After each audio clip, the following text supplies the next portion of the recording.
wenn ich mich tatsächlich als Coach professionalisieren möchte, dann gibt es für mich an der Stelle wirklich keine andere.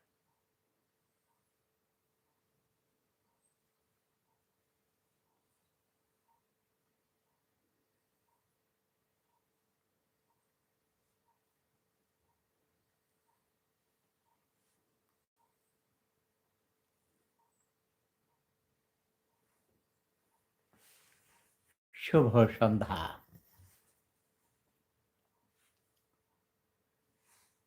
প্রায় ১ সপ্তাহ হতে চলছে।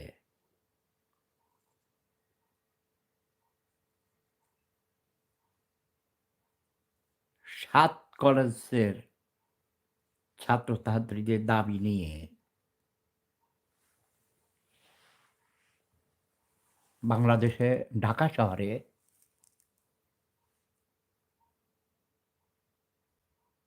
আন্দোলন করে আসছে।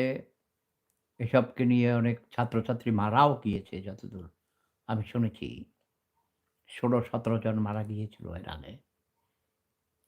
এবং গত ৫ দিন যাবৎ তিতুমির কলেজের ছাত্রছাত্রীরা অনশন ধর্মঘট করেছে। এর মধ্যে ২ জনের অবস্থা খুবই আশঙ্কাজনক। তাদেরকে সরওয়ার্দী হাসপাতালে ভর্তি করা হয়েছে। বিশ্বস্ত সূত্রে জানতে পেরেছি।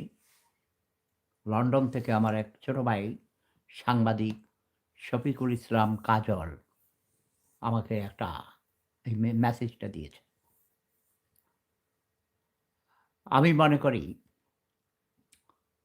সরকারি তিতুমির কলেজের ছাত্রছাত্রীদের যে দাবি সেটা যৌক্তিক। ৭ কলেজের যেই দাবি সে সবগুলোই যৌক্তিক। তবে সব দাবি সবসময় মেনে নেয়ার মতো ক্ষমতাও আমাদের সরকারের নেই। তো ৭ কলেজের যে সমস্যা অনেকটা সমাধান করেছে। কিন্তু তিতুমির কলেজের ছাত্রছাত্রীদের যে দাবি, তিতুমির সরকারি তিতুমির কলেজকে বিশ্ববিদ্যালয়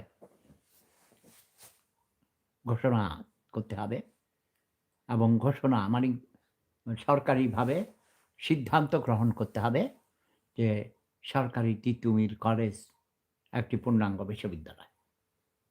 আমি তাদের এই দাবির সাথে সহমত পোষণ করছি। তবে আমার কন্ডিশন হলো এই বিশ্ববিদ্যালয়কে ঢাকা শহরে রাখা যাবে না।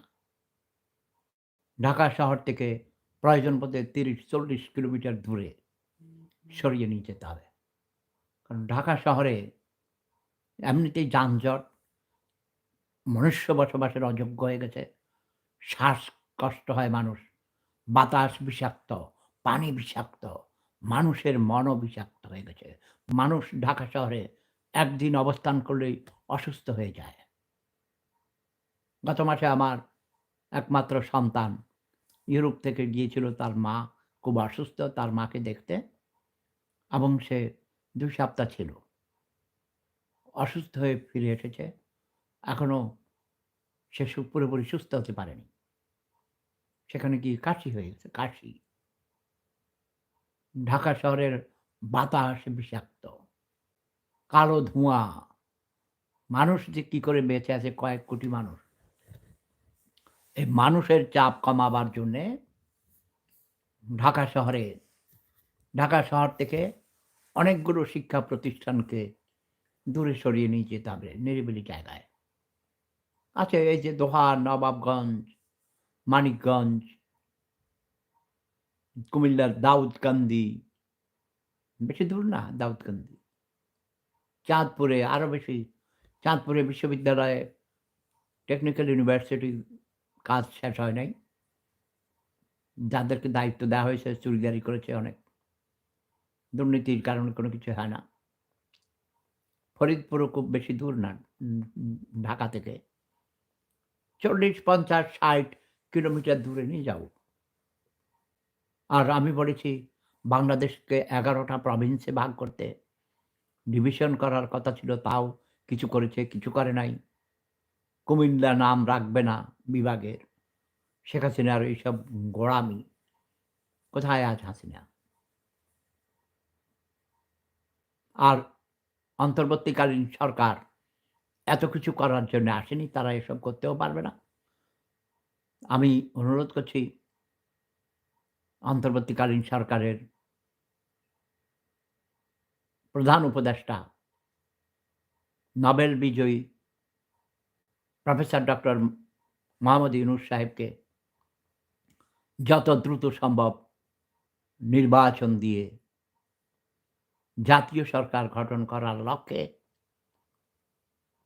জাতিকে ঐক্যবদ্ধ রাখার লক্ষ্যে আওয়ামী লীগ সহ সকল দলকে নির্বাচনে অংশগ্রহণ করার সুযোগ করে দিয়ে তিনি কেটে পড়ুন। আর নির্বাচন এই সরকারের অধীনে হওয়া সম্ভব নয়, কারণ এই সরকার নিরপেক্ষ নয়। তাই অন্তর্বর্তীকালীন সরকার বিলুপ্ত করে একটি তত্ত্বাবধায়ক সরকার, কেয়ারটেকার গভর্নমেন্ট, নিরপেক্ষ তত্ত্বাবধায়ক সরকার গঠন করে প্রফেসর ইউনূস সাহেব আপনার অন্তর্বর্তীকালীন সরকার বিলুপ্ত ঘোষণা করে দিয়ে যান এবং নিরপেক্ষ তত্ত্বাবধায়ক সরকার ৯০ দিনের মধ্যেই নির্বাচন অনুষ্ঠিত করবেন। নির্বাচন অনুষ্ঠান করবেন এবং রাজনীতিবিদদের হাতে দেশের ক্ষমতা হস্তান্তর করবেন। আর ডক্টর ইউনূস সাহেব এটা করতে পারেন, যতদূর আমার মনে হয়, সরকারি তিতুমির কলেজকে বিশ্ববিদ্যালয় হিসেবে ঘোষণা দিন। আমাদের এই তরুণমতি ছাত্রছাত্রীদের জীবন রক্ষা করুন। তারা আমরণ অনশন করে যাচ্ছে, যেটা আমাদের অনেক পীড়ার কারণ হয়। আমাদের সন্তানেরা, আমাদের নাতিপুতিরা, তারা তো লেখাপড়া করতে চায়। তারা বলছে না যে আমাদেরকে তুমি অন্য কোনো দাবি বলছে না। ওরা বলছে আমরা লেখাপড়া করতে চাই। আরে ভাই, মানুষের মৌলিক অধিকার। অন্ন, বস্ত্র, শিক্ষা। শিক্ষা